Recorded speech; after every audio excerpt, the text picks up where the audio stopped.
அன்பிற்குரிய திருச்சபை மக்களே, உங்களை வாழ்த்துகிறேன். உங்களோடு நிற்பதில் ஆண்டவருக்கு நன்றி செலுத்துகிறேன். தென்னிந்திய திருச்சபை வேலூர் பேராயர் சார்பாகவும் திருச்சபையின் ஆயர் சார்பாகவும் நான் சார்ந்திருக்கிற national missionary society of India 1903 December 21 ஆரம்பிக்கப்பட்டு கல்கட்டாவில் ஸ்ராம்பூர் யூனிவர்சிட்டியில் ஆரம்பிக்கப்பட்டு 17 பேராயர்களோடு தென்னிந்திய திருச்சபை, வட இந்திய திருச்சபை, லூத்ரன், பேப்பிஸ்ட், ஆர்காட் லூத்ரன், டிஎல்சி, இப்படி 17 பேராயர்கள் இணைந்து இந்திய மக்களுக்காக, இந்திய மக்களை கொண்டு இந்திய மக்களால் காஸ்பல் சொல்ல வேண்டும் என்ற நோக்கத்தோடு விஎஸ் அசரியா தூத்துக்குடி வெள்ளார்மலை மண்ணின் மைந்தர் 1905 டிசம்பர் 21 ஆரம்பித்தார். 1903 பிப்ரவரி 12 ஐஎம்எஸ் இந்திய மிஷனரி சங்கத்தை ஆரம்பித்தார். ஒருவேளை அந்த சங்கத்தின் மூலமாக உங்களை வாழ்த்துவதில் ஆண்டவருக்கு நன்றி செலுத்துகிறேன்.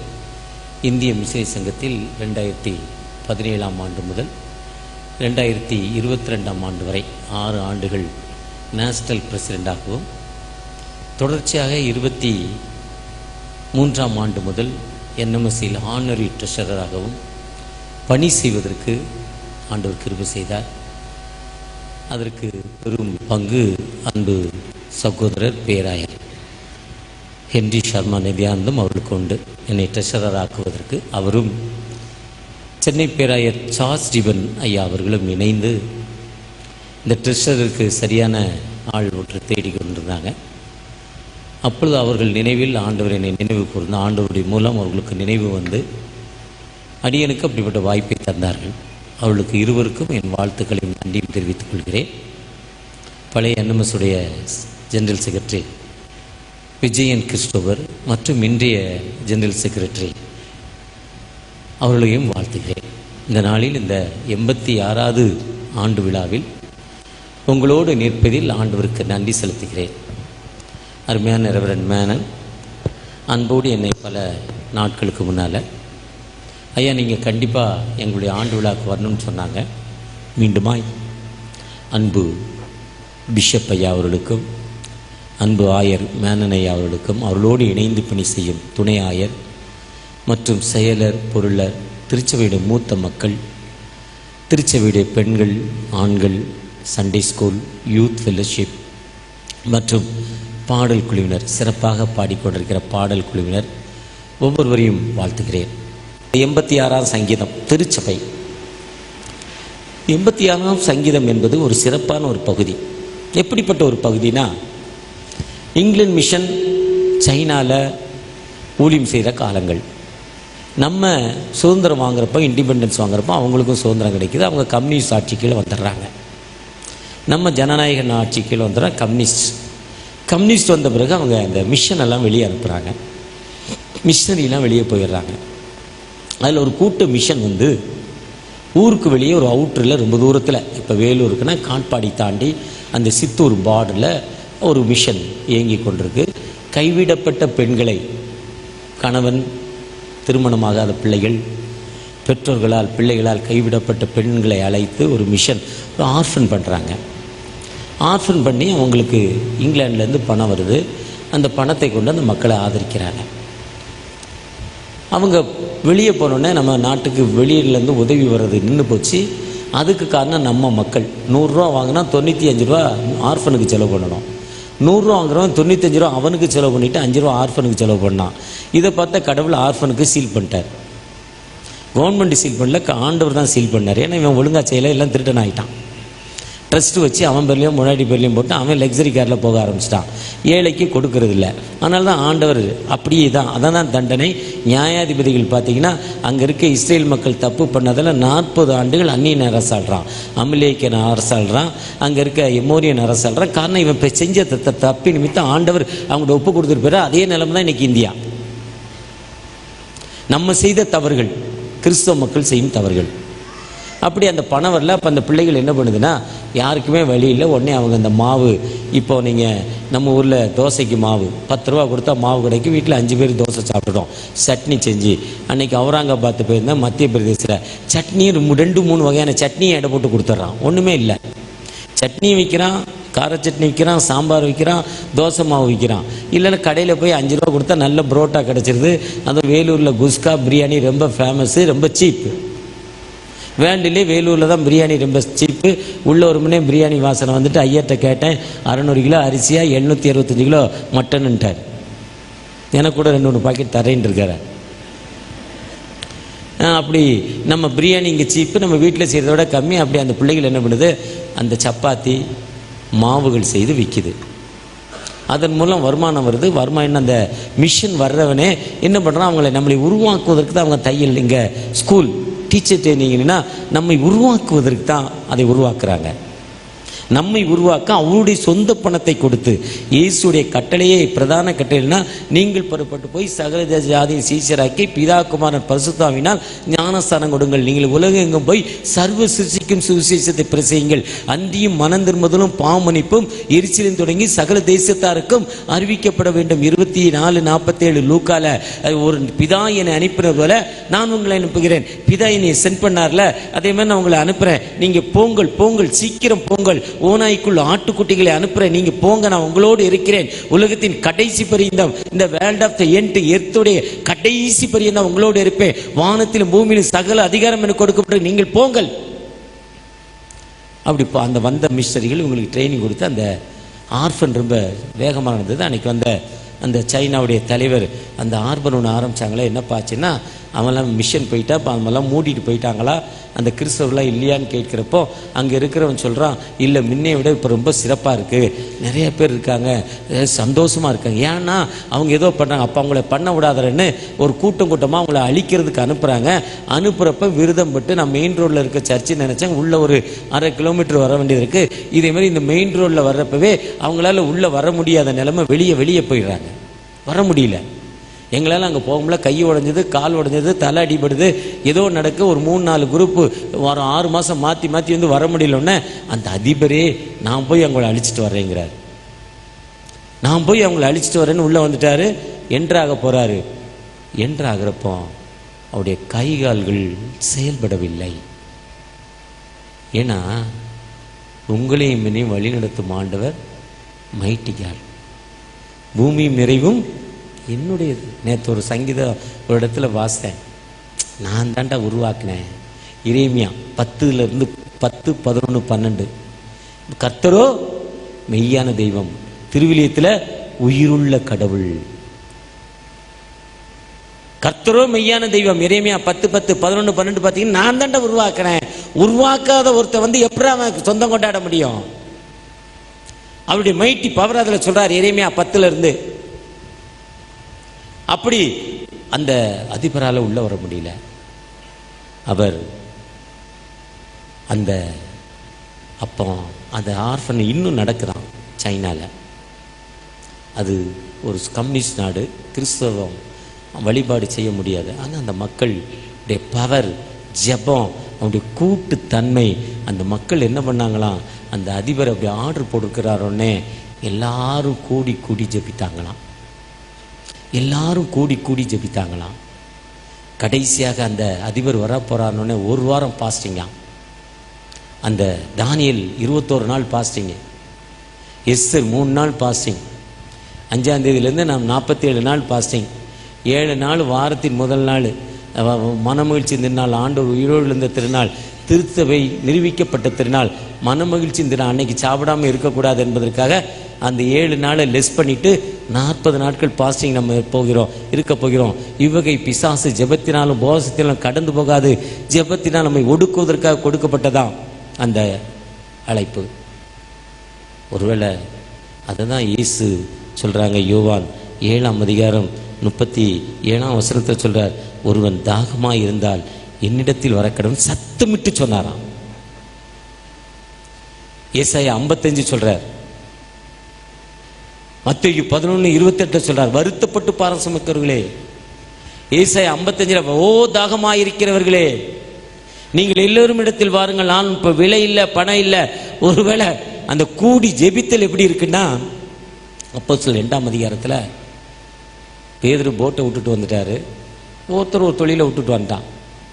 இந்த இயேசுவை நம்பி வந்தான், ஒன்றும் இல்லை, பயந்து நடுங்கி மேல் வீட்டறையில் ஒன்றாக கூடி, ஒரு யூனிட்டி, ஒன்றாக கூடி ஜெபித்த பொழுது பரிசுத்தாவின் வல்லமை மேலேருந்து இறங்கிச்சு. அப்போதான் பார்த்தான், உனக்கு வயசு என்ன 40, நீ அம்மா வயத்துலேருந்து பிறகு எழுந்துரு நட, இந்த நேமாம்ஜி எழுந்துரு நட. அந்த பவர், எழுந்திருப்பா நடப்பா. ஆச்சரியம், எப்படி 40 வருஷம் நடக்கல, அவன் ஜப்பானியாவே நம்ம வெளியே ரோட்லேயே போட்டிருக்கோம், 40 வருஷமா நடக்கும்ல, எப்படா நடக்க, ஆச்சரியமா பார்க்குறான். அப்போ சொல்றாங்க, இயேசுவை யானி அடித்து நீங்கள் கொலை செய்தீர்கள், நாங்கள் சாட்சிகள். ஆண்டுடைய சித்தத்தின்படி துன்மார்க்குடைய கைகளால் ஆணி அடித்து கொலை செய்தீர்கள், நாங்கள் சாட்சிகள். ஜீவாதிபதியை கொலை செய்தீர்கள், நாங்கள் சாட்சிகள். அந்த பவர் எப்பன்னா யூனிட்டி. திருச்சபை உருவாக்கப்பட்டது. திருச்சபை என்பது நம் ஒன்று கூடி ஜெபிப்பது. நம்ம இன்னைக்கு ஒன்று கூடி இருப்பது திருச்சபை. அந்த ஒன்று கூடி ஜெபித்த இந்த திருச்சபை 86 ஆண்டுகள் கடந்து வந்திருக்கு. 86 ஆண்டுகளில் 86ஆம் சங்கீதம் 1 சொல்றார், உமது செவியை சாய்த்து என் விண்ணப்பத்தை கேளும், ப்ளீஸ் லிசன் மை பிரேயர். உமது செவியை சாய்த்து கேளுங்கிறார்.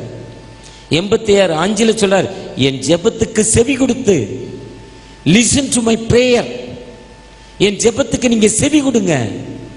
86:7 நான் துயரப்படுகிற நாளிலே உம்மை நோக்கி கூப்பிடுகிறேன். அதுதான் சங்கீதம் 120 சொல்றாரு, என் நெருக்கத்திலே 121 எனக்கு ஒத்தாசை வரும் பர்வதங்களுக்கு நேராக, என் பலனாகிய கர்த்தாவே நான் கூப்பிட்ட நாளில் செவி கொடுத்து. 18 சொல்றார். இதுல சொல்றார், நான் துயரப்பட்டுக்கிட்டு இருக்கேன். ஒருவேளை இந்த திருச்சபை நிறுவப்பட்ட நாளில் அவங்க கண்ணீரோடு துயரத்தோடு வானத்தை அண்ணாந்து பார்த்தாங்க. தூயானுடைய மகிமை வந்துச்சு.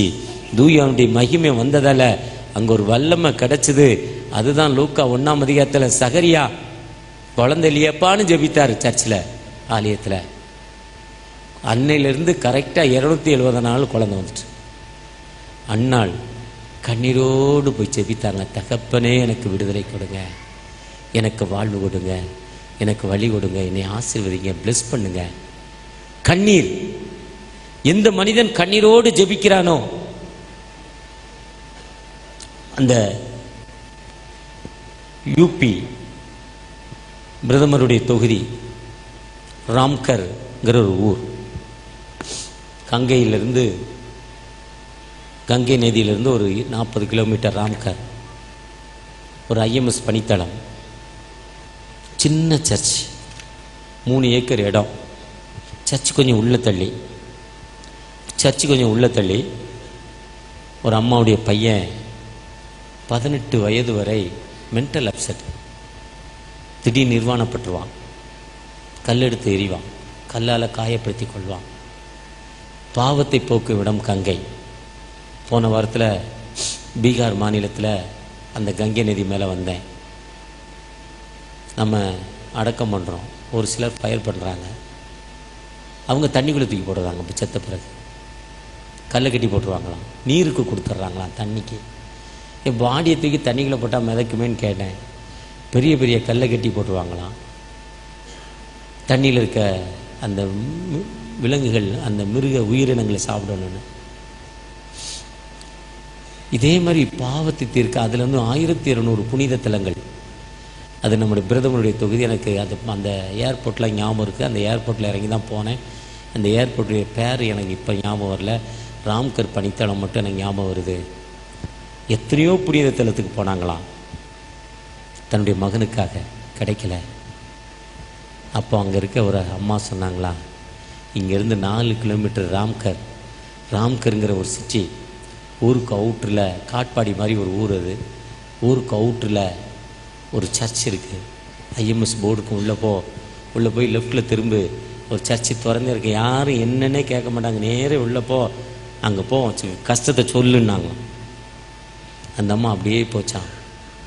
19 ஆண்டுகள் எத்தனையோ புனித தலங்கள் கடந்து போன அம்மாவுக்கு அங்கே ஜெபித்த பொழுது ஒரு விடுதலை கிடைச்சது. அந்த பையன் ஒரு நல்ல மனிதன்.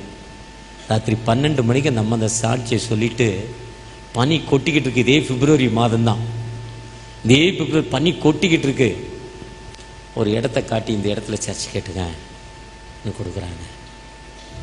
இந்த திருச்சபை நிறுவப்பட்ட திருநாளை 27ஆம் தேதி கொடுத்தாலும் அந்த முதல் சண்டே தான் நமக்கு ஃப்ரீ. பொதுவாக 27ஆம் தேதி கம்யூனியன் சர்வீஸ் இருக்கா எனக்கு என்னன்னு தெரியல. எங்களுடைய ஊர் பகுதியில் இந்த டைமுக்கு ஒரு கம்யூனியன் சர்வீஸ் வைப்பாங்க.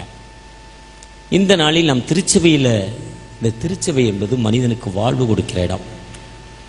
வேதம் நம்ம ஒன்றாக கூடி ஜெபிக்கிறப்போ, சகோதரர் ஒருமித்து வாசம் பண்ணுவது எத்தனை நன்மை, எத்தனை இன்பமானது. ஆரோன் சிரசில் ஊட்டப்பட்டு அவன் அங்கிகளை இறங்கின எர்மோன் தைலத்துக்கும் சீயோன் பர்வதத்துக்கும் யூனிட்டியை விரும்பும் ஆண்டவர். அதான் வேதனையின் மத்தியில் வாரத்தின் முதல் நாள் ஆண்டோடைய சன்னிதானத்திலிருந்து நம்ம வேதனைகளை சொல்லிட்டு, கடந்த வாரம் நம்ம கொடுத்த நன்மைகளை சொல்லிட்டு, இந்த வாரம் என்ன தேவையோ ஒரு விண்ணப்பத்தை, ஒரு அப்ளிகேஷனை சொல்லிட்டு போங்க. நிச்சயமாகவே உனக்கு விடுதலை உண்டு. உன் துக்க நாட்கள் முடிந்து போச்சு. I will plus for today, நான் இன்று முதல் உன்னை ஆசீர்வதிப்பேன் சொல்கிற அந்த ஆண்டவர், நீ பெற்ற நன்மையை பிறருக்கு சொல்றியா? நீ பெற்ற நன்மையை பிறருக்கு சொல்றியா? சங்கீதம் 8 வாசத்தை கேட்டோம். சூப்பர் சங்கீதம். உமது விரல்களின் கிரியையாகிய நட்சத்திரங்களையும் சூரியனையும் நீ பார்க்கும்போது மனுஷனை நினைப்பதற்கும் வழி நடந்து எம்மாத்திரம்பா. போறப்போ ஒரு ஸ்கூட்டர் இடிச்சா செத்து போறான், ஸ்லிப் ஆனா கீழே வந்தா மண்டில் அடிச்சு செத்து போறான். எவ்வளவு சீப்பான மனுஷன், மண்பாண்டம், எப்படி மண்ணு கீழே வந்தா பொட்டுன்னு போயிருது மணி. ஆனா அவனுக்கு ஆளுகை தந்திருக்கிறேன்னு சொல்றார். ரூலிங் பவர் 8:6 சொல்றாரு, உனக்கு ஆளுகை, நமக்கு ஆளுகை தந்திருக்கிறார். அதான் ஆதியாம் 1ஆம் அதிகாரத்தில் ஆண்டு கொள்ளுங்கள் வச்சிருக்க, நம்ம பவர்ல ஆண்டு கொள்ளுங்கள் சொல்லப்பட்டிருக்கு. திருவிலியத்தில் அதை பண்படுத்தி அதை பாதுகாத்து கொள்ளுங்கள். டிஃபென்ஸ் ஒர்க்கு, செக்யூரிட்டி பவர், அதை பண்படுத்துங்க. அது சரியில்லை, அதை பண்படுத்துங்க. அது நல்லா இல்லை. எப்படி பண்படுத்துறதுன்னா, பில்லி கிரஹாம் வேகமாக வண்டி ஓட்டினார், டிராஃபிக் போலீஸ் கேஸ் போட்டாங்க, மொபைல் கோர்ட்டு ஃபைனை கட்டிட்டு வாங்க, ஜட்ஜிட்ட போனாங்க. அவர் போனோடனே ஜட்ஜி எழுந்து நின்றுக்கிட்டார். நீங்கள் வேகமாக வண்டி ஓட்டினீங்களா? எழுந்து நின்று தான் கேட்டாரான் ஜட்ஜி. ஆமாம், ஓட்டிட்டேன், என்ன பண்ணேன், எவ்வளோ ஃபைன் சொல்லுங்கள் கேட்டுறேன். உங்களுக்கு $200 அபதாரம். சரி கேட்டுறேன். சீட்டை வாங்கிட்டு கேட்ட போனால் அங்கே உங்களுக்கு ஒருத்தர் ஃபைன் கட்டிட்டாருன்னாங்களாம். இப்போ தான் ஏன் ஃபைன் பண்ணாங்க, இப்போ தான் வரேன், அதுக்குள்ளே எனக்கு எப்படி ஒருத்தர் கட்டியிருக்க முடியும்னு கேட்டாராம். இல்லை, உங்களுக்கு ஜட்ஜி ஃபைன் கட்டிட்டாருன்னாங்களாம், நீங்கள் போய் ஜட்ஜை பாருங்கன்னாங்களாம். ஜட்ஜி முடிஞ்ச பிறகு போய் பார்த்தா, நான் தாங்க கட்டினேன். எதுக்குன்னா, அது ஒன்றும் இல்லைங்க, நான் ஜட்ஜி, சமூகத்தில் என்னை எல்லாரும் பெருசாக நினைக்கிறாங்க. என் மகன் ஒரு குடியாரப்ப, ஒரு பிராத்தல் கேஸு, ஒரு கட்ட பஞ்சாயத்து, நான் ஜட்ஜி, அப்பப்போ போலீஸ் தொல்லை பண்ணுது, சமூகம் தொல்லை பண்ணுது. இப்படி பையனை வச்சு நான் எப்படி நீதியாக இருக்க முடியும்னு தெரியல. ஆனால் இப்படிப்பட்ட பையன் ஒரு நாள் உங்கள் மீட்டிங்க்கு வந்தான், உங்கள் வார்த்தையை கேட்டான், அன்னைக்கு மனம் மாறிட்டான். எந்த சமூகம் அவனை திட்டிச்சோ இன்னைக்கு அவனை போற்றுது. அப்படிப்பட்ட வார்த்தை உங்கள்கிட்ட இருக்குங்க, ஒரு விடுதலை இருக்குங்க, உங்களுக்கு நாங்கள் ஏங்க ஃபைன் கட்டக்கூடாதுனாராம். இதுதான் சமூகத்தை என்ன பண்ணுறது, பண்படுத்துறது. அந்த விளைநிலத்தை களை பிடுங்கி உழுது தண்ணீர் பாய்ச்சி வழி நடத்துகிறப்போ அந்த பண்படுத்துகிற வேலையை நம்மகிட்ட கொடுத்துருக்கிறார். நீங்கள் நான் அந்த பண்படுத்துகிற வேலையை செய்கிறோமா? அந்த பண்படுத்த இந்த சமூகம் கெட்டு போயிருக்குங்க. இன்னைக்கு வாலிப பிள்ளைகள் 12 வயதுக்கு மேலே கஞ்சா சாப்பிட்றான், போதை ஊசி போடுறான், அடிமையாக இருக்கிறான். கவர்மெண்ட் எவ்வளவோ அரெஸ்ட் பண்ணுது, ஆனால் அவங்களால கட்டுப்படுத்த முடியல. பீகார் மாநிலத்தில் ஒயின் ஷாப்பை மூடிட்டாங்க. இப்போ இருக்கிற அந்த முதல்வர் வந்தோடனே மூடிட்டார். இப்போ 7 வருஷம் ஆச்சுன்னு நினைக்கிறேன். எவ்வளோ சிறப்பாக இருக்குது தெரியுமா? வண்டி எவ்வளோ அழகாக ஓட்டுறாங்க தெரியுமா? ஜிக்ஜாக் போட்டு ஓட்டுற இளைஞரே இல்லை. 3 நாள் ட்ராவல் பண்ணேன். எவ்வளோ சிறப்பாக இருக்குது தெரியுமா? ஆனால் நம்ம ஊரில் ஜிக்ஜாக்கு இன்னைக்கு காலையில் வரோம் 5 மணிக்கு 5 வாலிபர்கள் போட்டி போட்டு போகிறாங்க. ஏன் டிரைவரே 120 கிலோமீட்டர் கம்மி ஓட்ட மாட்டான், கண்ணை மூடிக்கிட்டே தூங்கிடுவான். அதனால் அவனுக்கு தைரியமா அவன் சத்தத்தை கேட்டேப்பா எத்தனை கிலோமீட்டர் அவன் ஸ்பீடுங்கிறேன். இவன் அவன் ஸ்பீடை பார்த்துட்டு என் செல்லில் பார்த்தாலே தெரியும், மேப் போட்டாலே அவன் என்ன ஸ்பீடு போகிறான்னு தெரிஞ்சிடும். ஐயா ஒரு 130 கிலோமீட்டர் ஸ்பீடில் போகிறாங்கிறான் 2 வீலர். போட்டி போட்டு போகிறாங்க 5 பேர் ஜிக்ஜாக்கு. அவன் சாப்பிட்றதை பற்றி பிரச்சனை இல்லைங்க. என்னை மாதிரி டயபெட்டிக் 65 வயசுக்காரனுக்கு தாங்க பிரச்சனை. ஆனால் அப்படிப்பட்ட நிலைமை இல்லை. ஒயின் ஷாப் இருக்காது தான் அந்த நிலைமை. போதைங்கிற அடிமைத்தனம். அந்த மனிதனை பண்படுத்த நீங்கள் நானும் என்ன செய்து கொண்டிருக்கிறோம்? ஒரு ஜெபிக்கிற மக்களா 86 ஆண்டுகள் தன் வாழ்வை அர்ப்பணித்து தன் சொந்த பணத்தை கொண்டு வந்து இந்த சமூகம் நல்ல சமூகமாய் மாற வேண்டும் என்பதற்காக ஆசிரியர்களை உருவாக்கும், போதகர்களை உருவாக்க ஒரு பணியை செய்தார். தன் வாழ்வை அர்ப்பணித்திருக்கிறார். நீங்கள் நான் எத்தனை ஆசிரியர்களை உருவாக்கி இருக்கிறோம், எத்தனை போதகர்களை உருவாக்கி இருக்கிறோம், எத்தனை மிஷனரிகளை உருவாக்கி இருக்கிறோம். உங்களுடைய அர்ப்பணிப்பு, என்னுடைய அர்ப்பணிப்பு என்ன? இன்னைக்கு தலைப்பே ரொம்ப சிறப்பான தலைப்பு. 25 பேராயங்கள் தென்னிந்திய திருச்சபை. த கரப்ஷன் ஆஃப் கிரியேஷன், படைப்பின் சீர்கேடு. ஒரு பேராயம் சொல்லுது, ஒரு பேராயம் சொல்லுது படைப்புகளின் சீரழிவு. இன்னொரு பேராயம் சொல்லுது படைப்புகளின் களங்கம் என்று சொல்லுது. இன்னொரு பேராயம் படைப்பின் நேர்மையே இல்லை, ஒழுக்கம் இல்லை. ஏன்னா மனிதன் எப்படி இருக்கிறான்னா, ஒரு குட்டி கதை கேட்டேன். இந்த 20 செகண்ட் கதை. ஒரு மனிதன் ஒரு புலி விரட்டிக்கிட்டு வருது. மனிதன் ஓடி வர்றான். மரம் இருந்துச்சு, வேகமாக மரத்தில் ஏறிட்டான். புலிக்கு மரம் ஏற தெரியாது, கீழே நிற்கிது. ஏறிட்டியா? எனக்கு ஏற தெரியாது, ஏறிட்டியா? பார்வு நீ என்ன செய்கிறேன்னுச்சு. அந்த நேரத்தில் அங்கே ஒரு குரங்கு இருந்தது. படைப்புடைய நேச்சர் என்னென்னா, புலி அப்படி பார்த்தோன்னே கருங்குரங்கு பொத்துன்னு கீழே விழுந்துடும். வால்பாறைக்கு போனீங்கன்னா சொல்லுவாங்க, கொடைக்கானல் பகுதிக்கு அந்த குரங்கு ரொம்ப பிடிக்குமா. அப்படி பார்க்குமா, டைரெக்டாக பார்த்தவங்க சொல்கிறாங்க, இங்கே புலிகள் சரணாலயம் களக்காடு திருநெல்வேலியில் இருக்குது. அங்கே இருக்க அந்த ஃபாரஸ்ட்டுக்கு போயிருக்கப்போ எனக்கு சொல்லியிருக்காங்க. வால்பாறையிலுடைய பிரதர் இருக்கார், அங்கே போகிறப்பன்னு சொல்லியிருக்காங்க. ஒரு குரங்கு உட்காந்துருக்கு. அந்த குரங்கிட்ட சொல்லுது, மனுஷன் சொன்ன என்னை தள்ளி விட்டுறாத, அந்த புலி என் மேலே கோபத்தில் இருக்குன்னு சொல்லி சாரி என்னை காப்பாற்றுன்னு இந்த குரங்கிட்ட கேட்டுச்சா. சரி காப்பாற்றுற, உட்காந்துருக்கேன், தைரியமாக இருங்க. அந்த அம்மா அவரால் அங்கே மேலே வர முடியாது, எத்தனை குட்டி கிடைச்சாலும் மரம் ஏற தெரியாது, வரமாட்டா, தைரியமாக இருங்கன்ட்டார். புலி ஏய் குரங்கே அவர் தள்ளி விடு. அது என்னால் முடியாதுங்க, அவர் வெயிட் ஜாஸ்தின்னாராம். குரங்கு சொல்லிச்சா, நான் அவர் வெயிட்டு 82 கிலோ, 90 கிலோ, 100 கிலோ, நான் 60 கிலோ, இப்போ 32 கிலோ ஆளும் இருக்கார், ஒருத்தர் 120 கிலோ கடையும் இருக்கார். அருமையான அன்பு சகோதரர் ஒருத்தர் அம்மா பார்த்து அவர் கிளவிங்கிறார். அவரால் நடக்க முடியல. கொன்னதுக்கு முன்னே நடந்த சம்பவம். அந்த குரங்கு முடியாதுன்றுச்சு. முடியாதுன்னு சொல்கிறப்பவே சிங்கம் நின்றுச்சு. மனுஷா நீ அந்த குரங்கை தள்ளி விடுனாச்சான் புலி. நீ தான் கிடைக்கல, போனா போது எனக்கு பசிக்குது குரங்க. அப்படி இப்படி 10 குரங்கு தூங்க ஆரம்பிச்சது, பட்டுன்னு தள்ளி விட்டான் குரங்க. குரங்கு இப்போ சிங்கத்துக்கு புலிக்கு முன்னால் நிற்கிது. பார்த்தியா இப்போ நிலைமை என்ன ஆகும் தெரியுமா? நீ அவனை தள்ளி விட மாட்டேன்னா, இப்போ அவன் நீ தள்ளி விட்டான்ல, இப்போ நான் நீ சாப்பிட போகிறான் பார்க்குறியா? அதுவும் அவன் விருப்பம்ன்றுச்சான். இப்போ எனக்கு உன் மேலே கோவம் இல்லை, அவன் தான் வேணும், அதனால் உன்னை மன்னிச்சு விட்டுட்டேன், நீ மேலே போய் அவனை தள்ளி விடு. தோத்துறோம், நான் மேலே போய் தள்ளுறேன்னு மேலே போய் உட்காந்துக்கிட்டு தள்ளுனா முடியாதுன்றுச்சான். இப்போ மனுஷனுக்கும் விலங்குக்கும் உள்ள தன்மை, விலங்கு எப்போவுமே அனிமல்ஸ் ஆண்டோடைய படைப்புக்கு கட்டுப்பட்டுருச்சு. எனக்கு தோணுது அது கட்டுப்பட்டால்தான் அதுக்கு துணி போடல, ஆடை இல்லை.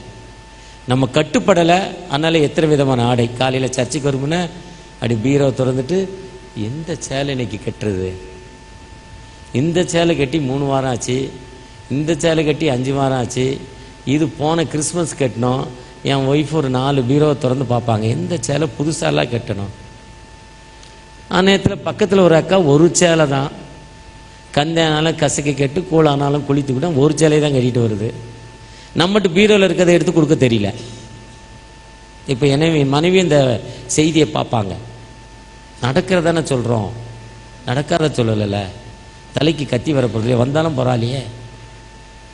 அப்போ படைப்பு, கிரியேஷன், நம்மை படைத்து ஆண்டவர் கொண்டு ஆண்டு கொள்ளுங்கள்னு சொன்னார். 1:28 ஆதியாகமம். திருவிலியத்தில் வாசிங்கன்னா ரொம்ப தெளிவா, பண்படுத்துங்கள், பாதுகாத்து கொள்ளுங்கள். அதுதான் சங்கீதம் 8:6. உனக்கு அப்படி ஒரு பவர் கொடுத்திருக்க, நீ எத்தனை பேருக்கு உன் வாழ்வை நீ அர்ப்பணித்திருக்கிற மனிதனாய் காணப்படுகிறாய்.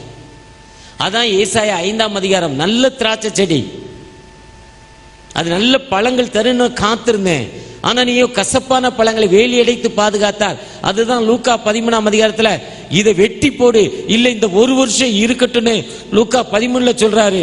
நீங்கள் நானும் எப்படிப்பட்ட மக்களா ஆண்டோடைய சன்னிதானத்துல ஆண்டோடைய வார்த்தைக்கு எப்படிப்பட்ட மக்களாய் காணப்படுகிறோம். அதான் கலாத்தியல சொல்றப்போ 5:6, அன்பினி கிரியை செய்கிற விசுவாசமே. அந்த அன்பினால் நீங்க என்ன கிரியை செய்கிறீர்களோ அதுதான் விசுவாசம். அன்பு இல்லைன்னா அதான் 1 கொரிந்தியர் 13, 1 கொரிந்தியர் 12 வாசு தான் 1 கொரிந்தியர் 13க்கு போனோம். அப்பதான் அந்த 1 கொரிந்தியர் 13 பெருமை தெரியும்.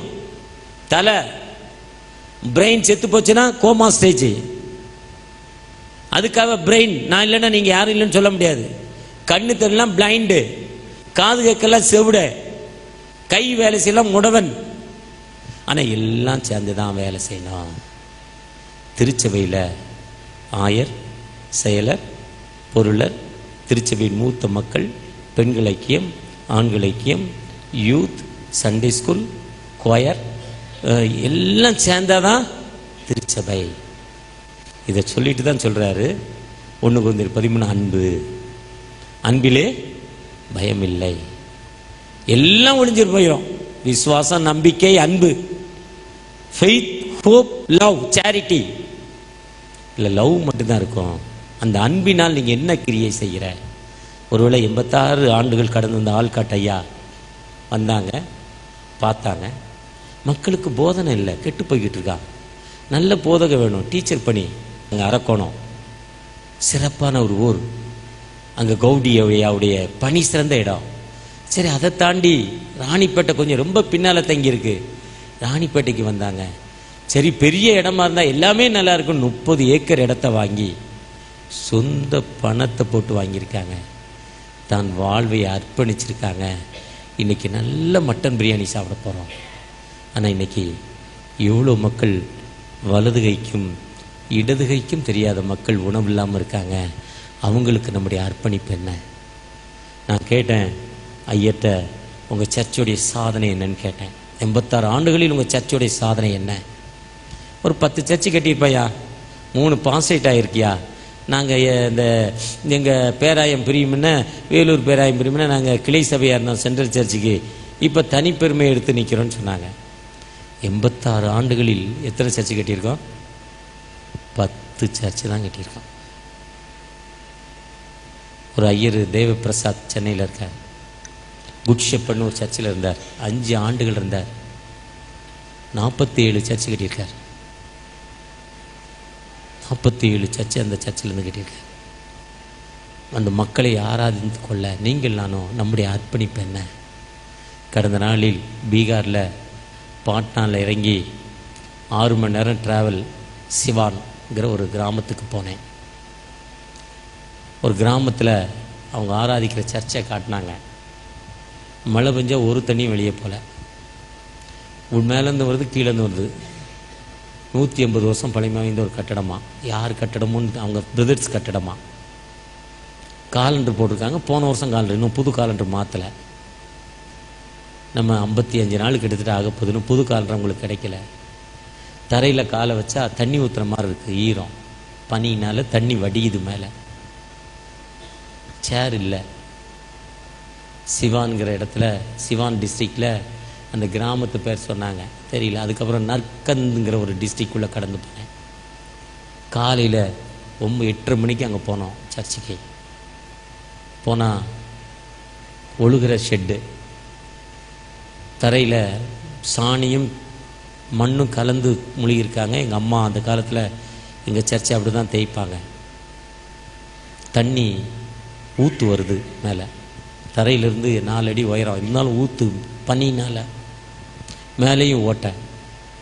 பேப்பர் போட்டு தான் உட்கார முடியும், உட்கார சேர் இல்லை. பாஸ்டர்ஸ் நாங்கள் 4 பேர் 3 பேர் போனால் எங்களுக்கு கூட சேர் இல்லை உட்கார. ஒரு வயதாக நம்ம தான் சர்ச்சோடைய பாஸ்டர். ஒரு வீட்டில் சாப்பாடு காலையில் ஒழுங்கு பண்ணியிருந்தாங்க. சின்ன சின்ன பூரி, நம்ம ஊர் பூரியிலேருந்து 3ல் ஒரு பகுதி. நம்ம எண்ணி வைப்போம், 2 வைப்போம் இல்லை 3 வைப்போம். அடுத்து வேணுமா வேணுமான்னு கேட்டு வைப்போம்.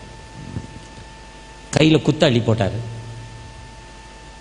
சின்ன சின்ன பூரி குத்த அள்ளி போட்டுக்கிட்டே இருக்கிறார் ஒரு சட்டியை வச்சு. சப்ஜி, பட்டாணி, உருளைக்கிழங்கு, சூப்பர் கூட்டு. இன்னொரு கூட்டு என்னென்னா நம்ம ஊர் பாயாசம், திக்கா பால் பாயாசம், அதை தொட்டு சாப்பிட்றாங்க பூரிக்கு. அள்ளி அள்ளி போட்டுட்டு போன 3 ஊழியக்காரர்களுக்கும் காசு கொடுக்குது. முதல்ல 2 பேருக்கு கொடுத்துருச்சு அந்த அம்மா. எனக்கு காசு கொடுக்குது, தேடுது இல்லை. அதுட்ட பழைய கிழிந்து போகிற நிலைமையில் ஒரு 20 ரூபா ஒரு 10 ரூபா எடுத்து மடக்கி, ஐயா தோத்திரம் எனக்கு ஜெபம் பண்ணிக்கவன்னு கொடுக்குது. இந்த திருச்சபையை கட்டி கொடுப்பது யாருங்க? ஒரு 7 லட்ச ரூபா இருந்தால் அந்த மக்களுடைய ஆராதனை எப்படி இருக்கும்? அந்த மக்கள் அந்த இடம், அந்த கிராமத்து பெயர் கீழே ஊர், பின்தங்கின மக்கள் இருக்கிற ஊர். அந்த ஊர் பேரே தான். ஒருவேளை நாம் இப்படித்தாங்க இருந்தோம், நாம் இப்படித்தான் இருந்தோம். முதலாவது ஞானஸ்தானம் குளோரின் தான். அவங்க பேர் கோகிலா லட்சுமி. தஞ்சாவூரில் அவங்க அப்பா அரசனுடைய புரோகிதர், மந்திரம் சொல்கிறவர், வயசானவர். அம்மா இல்லை, வாலிப பிள்ளை.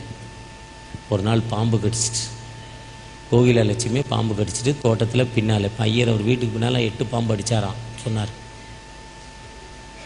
பாம்பு கடிச்சிட்டு அப்போ அங்கே இருந்த லிட்டில் ஜான்ங்கிற ஒரு சோல்ஜர், பாம்புக்கு மருந்து தெரியல, என்ன செய்யறதுன்னு தெரியல, அவர் குடுக்கணும்னு ஓடினார். கையில் இருக்க கத்தி எடுத்தார், ஒரு கட் பண்ணார் தொடையில், வாயில் கட்டிச்சு அந்த ரத்தத்தை உறிஞ்சி விட்டுட்டார். அந்த பெண்ணுக்கு உயிர் கொடுக்குறார். அதே பெண்ணுடைய அப்பா வயதானவர், ஒரு 3 மாதங்களில் இறந்து விடுகிறார்.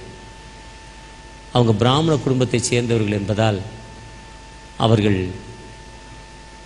யாருக்கும் வேறு யாருக்கும் கல்யாணம் பண்ண மாட்டாங்க. அதனால் அந்த சொந்த தாய் மாமா, அம்மாவுடைய 10 வயசு மூத்தவர், 78 வயசு 80 வயசு உள்ள ஒரு கிழவருக்கு அந்த பொண்ணை 16 வயசு பொண்ணை கல்யாணம் பண்ணி வைக்கிறாங்க. கல்யாணம் பண்ண அதிர்ச்சியில் அந்த ஆள் 4 நாளில் செத்து போனான். இப்போ அந்த பொண்ணை என்ன பண்ணுறது?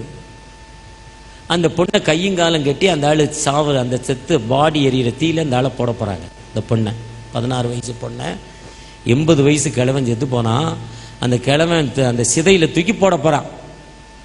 நான் சொல்வது 1750 1820 உள்ள சரித்திரம், நடந்த சரித்திரம். இந்த ஐயா அவங்க அப்பாவுடைய காலங்கள் இந்த காலம்தான். அப்போ இதே லிட்டில் ஜான் போய் கையில் துப்பாக்கி இருந்தது, சோல்ஜர் தடுக்கிறே, 16 வயசுல செத்து போன கிழவன்டா, இது அதிர்ச்சியில் அந்த ஆளு செத்து போனா, நீ அந்த ஆளுக்கு போய் செத்ததுக்காக உடன்கட்டை ஏறுதல், ஏண்டா இது உடன்கட்டை ஏறுதல் தடுத்துறாரு. அந்த பெண்ணை காப்பாற்றிட்டார். இவங்ககிட்ட ஆட்சி உரிமை இருக்கு, கிழக்கிந்திய கம்பெனி ஆண்டு கொண்டிருக்கு, அவங்கள்ட்ட ஆட்சி உரிமை இருக்கு, ஒன்றும் பண்ண முடியல. எதிர்பார்க்காம இந்த லிட்டில் ஜானை திருநெல்வேலி மாவட்டத்துக்கு மாற்றிடுறாங்க. லிட்டில் ஜான் திருநெல்வேலி மாவட்டத்துக்கு போனோன்னே இந்த பொம்பளை எரிக்க போகிறாங்க. வைராக்கியம், அவன் 1% தான், ஆனால் நினைச்சதை சாதிக்காம விட மாட்டான். நாம ஏமாந்துடுறோம். இன்னைக்கு அதுதான் நடந்துகிட்டு இருக்கு. 1 விழுக்காடு மக்கள் நம்மை ஆண்டு கொண்டிருக்காங்க, அதுக்கு நாம் ஏமாற்றப்படுகிறோம். தலைவருங்கிற ஒரு பதவிக்காக ஊருக்கு ஒரு கட்சி, தெருவுக்கு ஒரு கட்சி, வீட்டுக்கு ஒரு கட்சி வச்சுக்கிட்டு நம்மை பாதுகாக்க முடியாத நிலைமை. நம்ம பிறரை ஏமாற்றி சாப்பிடணும்னு நினைக்கிறோம். நமக்குள்ள ஒரு யூனிட்டி இல்லை. அந்த யூனிட்டி தான் திருச்சபை. என்னைக்கு அந்த அவனை 1% யூனிட்டி ஆண்டு கொண்டிருக்கிறார். அவர் திரும்ப லிட்டில் ஜான் இந்த பொண்ணை அங்கே கூட்டிகிட்டு போகிறாரு. அங்கே போன நேரத்தில் லிட்டில் ஜான் செத்து போகிறான். நம்ம பொண்ணு நேரத்தை பாருங்க. இவன் கல்யாணம் பண்ணணும்னு நினச்சதால அப்படி மொத்த சொத்துக்குள்ளே இங்கிலாந்துலேருந்து இந்த அம்மா கோகிலா லட்சுமிக்கும் அனுப்பிடுறார். மொத்த சொத்தையும் அவன் செத்து போன பிறகு அவனுடைய பெற்றோர்கள் சகோதரர்கள் இந்த பொண்ணை நேசித்தான், இந்த பொண்ணை காப்பாதான், சொத்துக்கள் எல்லாம் இவனுக்கு $1 வடிவில் அனுப்பிட்டாங்க. பணம் வந்தாச்சு. கோகிலா லட்சுமியை ஸ்காட்ஸ் மிஷனரி தான் ஞானஸ்தானம் கொடுக்குறார். ஃபஸ்ட்டு ஞானஸ்தானம் திருநெல்வேலி மாவட்டத்தில் முதல் ஞானஸ்தானம் குளோரிந்தா. அந்த குளோரிந்த அம்மாவை ஞானஸ்தானம் கொடுத்தோன்னா அந்த அம்மாவுக்கு வந்த பணத்தில் ஒரு பெரிய பகுதியை அந்த சர்ச்சு கட்டுது, குளோரிந்தா சர்ச். திருநெல்வேலி போனீங்க, ஜான்ஸ் காலேஜ் ஆப்போசிட்டில் மில்ட்ரி லைன் சர்ச்சு, பாரம்பரியம் மிக்க பெரிய திருச்சபை. அங்கே அங்கத்தினர் இருந்தால் டைரெக்டாக பரலோகம்தான், எந்த இடையும் கிடையாது. பெரிய சர்ச்சில் அங்கத்தினர் இருந்தால் டைரக்ட். நிறைய பேர் இப்படி தான் நினச்சிக்கிட்டு இருக்கோம், பாரம்பரியம் தான் திருச்சபை. அங்கே தான் அந்த குளோரிந்தா சர்ச்.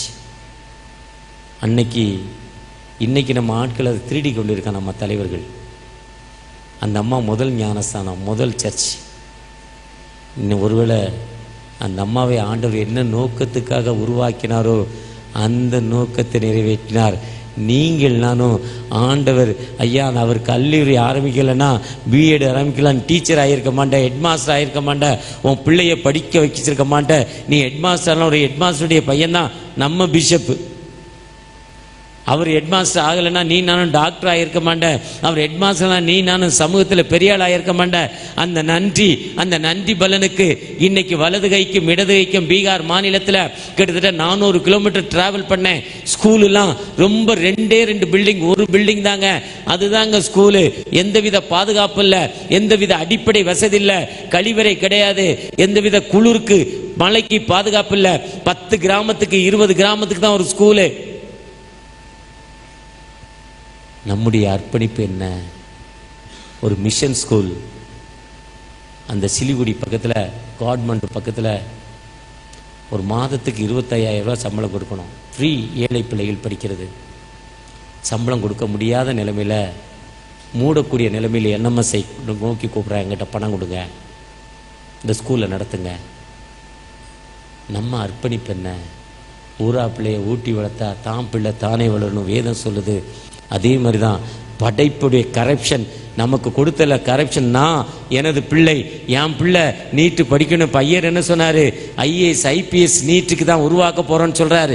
அந்த பில்டிங்கை ஒருவேளை நம்ம பிள்ளைகள் ஐஏஎஸ் ஐபிஎஸ் போகிறப்போ இன்னைக்கு அடிப்படை கல்வி இல்லாமல் இவ்வளோ பிள்ளைகள் வாழ்ந்து கொண்டிருக்காங்க. நம்முடைய அர்ப்பணிப்பு என்ன? ஒரு விசை ஆண்டவரை நோக்கி பார்ப்போமா? அர்ப்பணிப்போடு நீங்கள் ஜெபிக்கிறப்போ நிச்சயம் உங்களுடைய வேதனையை மாற்றி, துன்பங்களை மாற்றி, துயரங்களை மாற்றி விடுதலை கொடுக்கும் ஆண்டவர் நம்மோடு கடந்து வந்திருக்கிறார். அந்த தகப்பனை நோக்கி, தகப்பனே என்னை பிளஸ் பண்ணுங்க, என்னை பிளஸ் பண்ணுங்கப்பா, உங்களுடைய பிரச்சனை எனக்கு தாங்க தகப்பனே என்று அவரை நோக்கி பார்ப்போமா? தந்தேன் என்னை இயேசுவே இந்நேரமே உமக்கே, தந்தேன் என்னை இயேசுவே இந்நேரமே உமக்கே, எந்த இடம் எனக்கு காட்டிடும் இயேசுவே அங்கே இதோ போகிறே, தந்தேன் என்னை இயேசுவே இந்த நேரம்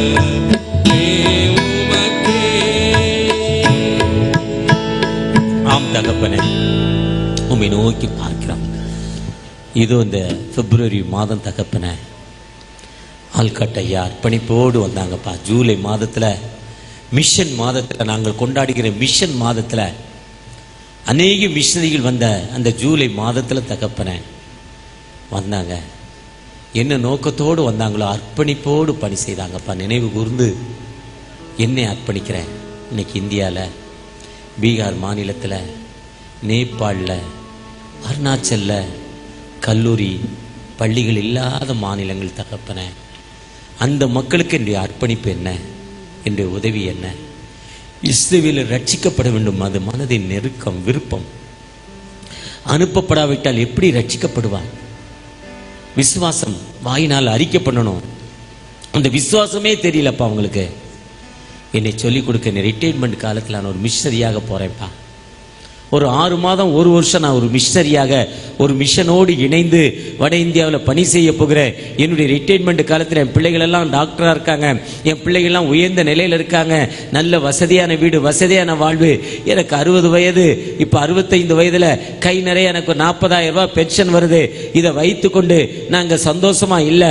வலது கைக்கும் இடது கைக்கும் தெரியாத இவ்வளவு மக்கள் அழிந்து கொண்டிருக்காங்க. அந்த மக்களுக்கு நான் காஸ்பல் சொல்ல போறேன், அந்த மக்களுக்கு நான் உதவி செய்ய போறேன். எங்க பகுதியில் 4 பேர் 5 பேர் சேர்ந்து நாங்க ஜெபிக்க போறோம்ப்பா. ஜெபத்தின் மூலம் ஐயா ஜெபிக்கிறது மட்டுமல்ல, 5 பேர் ஒரு 10 பேற்ற வாங்கி அந்த மக்களுடைய மிஷனுக்காக கொடுக்க போறோம்ப்பா. அர்ப்பணிப்போடு ஜெபிக்கிற அன்பு பிள்ளைகள், ஒருவேளை என் மகளுடைய திருமணம் நடக்கல, அந்த திருமணத்திற்கு என் மகளுக்கு ஒப்பு கொடுக்கிற நீங்க அந்த திருமணத்தை வாக்கிய செய்வீரானால், என் மகளுடைய திருமணத்தை வாக்கிய செய்வீனால் அர்ப்பணிப்போடு போறேன்ப்பா. என் மகளுக்கு ஒரு குழந்தை பாக்கியம் கொடுப்பீரேனால் நான் அர்ப்பணிப்போடு போறேன்ப்பா. என் வீடு கட்டப்படாத நிலைமை, நான் வாங்கின கடன் முடியல, ஒருவேளை 1 படி என்ன 2 படி இறங்குது, அப்படிப்பட்ட ஒரு விடுதலை நீர் தருவீரானால் அர்ப்பணிப்போடு போறேன் என்று ஒரு கண்டிஷனோடு அன்னாள் ஜெபித்தாங்க. எனக்கு ஒரு குழந்தையை தருவீரானால் உம்முடைய ஊழியத்துக்கு ஒப்பு கொடுக்கிறேன் ஜெபித்தாங்க. யாக்கோபு ஜெபித்தார், கோலும் தடிமையா போறேன்பா, ஆனா என்னை திரும்பி வர பண்ணுவீரானால் உமக்கு தசம பாகம் செலுத்துறேன் அர்ப்பணிப்போடு ஜெபித்த பொழுது சகையு ஜெபித்தாங்க, என் சொத்துக்களில் சரிபாதியை ஏழைக்கு கொடுக்கிறேன் என்று சொன்னாங்க. யாத்தியாத அநியாயமாக இருந்தா 4 கொடுக்கிறேன் சொன்னபோது ஒரு வல்லம் அங்க இறங்கிச்சு. தகப்பனே, லேகியோன் பிசாசின் பிடியிலிருந்து விடுதலை பெற்ற பொழுது அவர் போய் ஊழியம் செய்தாங்க. அப்படிப்பட்ட ஒரு வாய்ப்பை, அப்படிப்பட்ட வல்லமை எங்களுக்கு தாங்க தகப்பனே. உம்முடைய நாமத்தை நாங்கள் போகணும், இல்ல கொடுக்கணும், அறிவிக்கணும். ஊழியர்களுக்காக, மிஷனுக்காக, திருச்சபைக்காக, திருச்சபை தலைவர்களுக்காக நாங்கள் ஜெபிக்கிற மக்களாய், எங்களுடைய திருச்சபையின் வளர்ச்சிக்காக. ஒருவேளை 87 ஆண்டுகள் கடந்து வந்த நாங்கள் 10 திருச்சபைகள் கட்டியிருக்கோம். ஆனா நாங்கள் ஒரு வருஷத்துக்கு 20 திருச்சபைகள் கட்டியிருக்கணும்பா.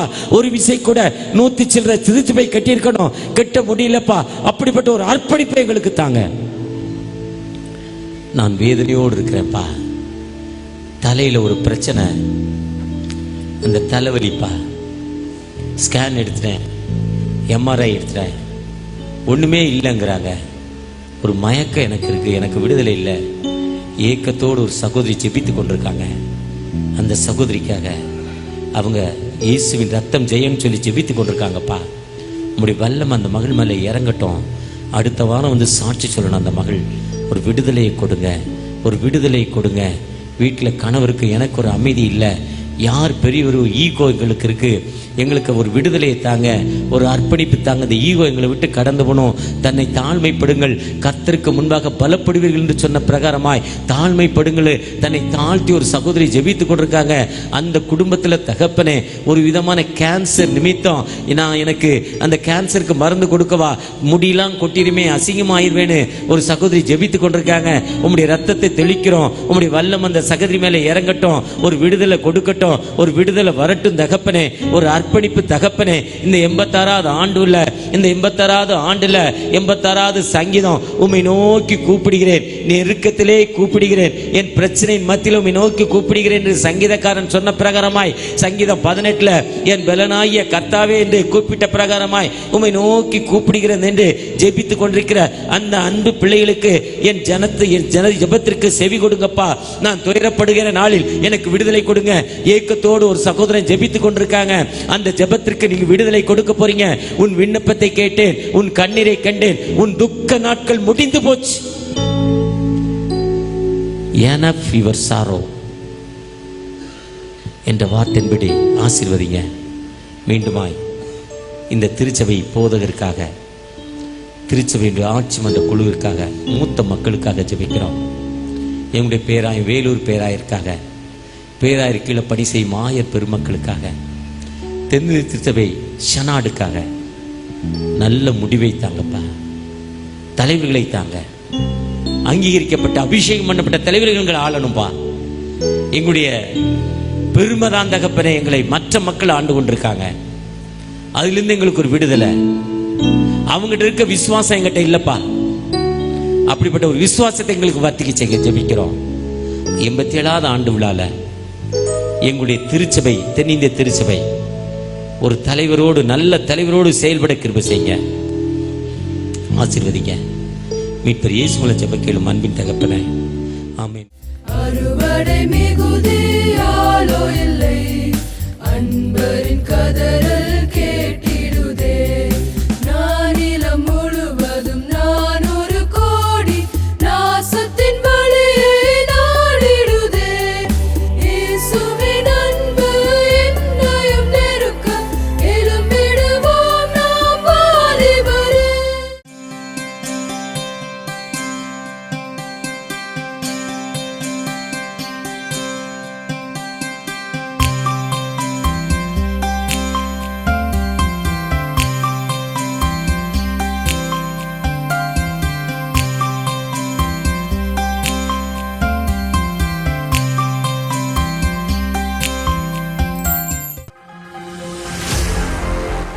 இன்றைய வேத வசனம் உபாகமம் 28 அதிகாரம் 12 வசனம். நீ அநேகம் ஜாதிகளுக்கு கடன் கொடுப்பாய், நீயோ கடன் வாங்காதிருப்பாய். ஆமென். Today's Bible verse, Deuteronomy chapter 28 verse 12. You shall lend to many nations, but you shall not borrow. Amen.